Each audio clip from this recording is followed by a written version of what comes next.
Nakausap niyo na po ba ang Pangulo tungkol sa nabanggit na leadership funds and what did he have to say about it? Yes, nakausap po natin.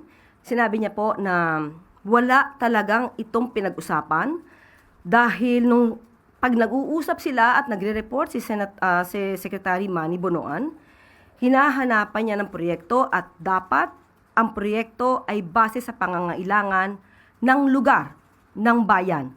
Ang pondo binibigay sa proyekto, hindi sa tao. Kaya siguro nabanggit niya na equitable distribution ang nais ng Pangulo dahil yun ang utos ng Pangulo. Pero when it comes to leadership fund, never po ito nabanggit sa Pangulo at ito din po ay dininay ng economic team. So kung meron man silang pag-uusap among themselves dito sa DPWH, hindi po ito kailanman naging programa ng Pangulo. At hindi po nakalagay ang leadership fund sa GAA.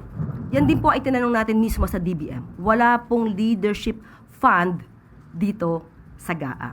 But as it appears in former Secretary Bonoan's affidavit, ang leadership funds daw po, or at least internally that's what they call it, came about upon the President's instructions na tugunan yung kabawasan sa mga priority projects dahil nga nagsisingit ang mga legislators.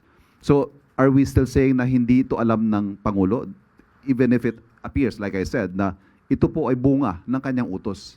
Yeah, ang utos nga niya ay dapat maging maayos ang lahat ng proyekto. Ayokong sabihin pinagalitan si Secretary Manny Bonoan. Pero nung huli kami nag-usap na Pangulo, sa mukha niya, yun ang gusto niyang sabihin kay Secretary Manny Bonoan, ayusin mo ang trabaho. Panghuli po, this question needs to be asked.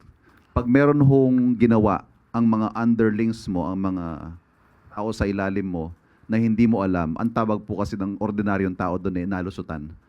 Is this to admit na nalusutan ng Pangulo at least on this particular point? Kaya nga po, ano ang ginawa ng Pangulo nung nalaman niya na may anomalya sa DPWH? Dahil mali na yung report ni Secretary Manny Bonoan, ang ginawa agad ng Pangulo, nagpaimbestiga.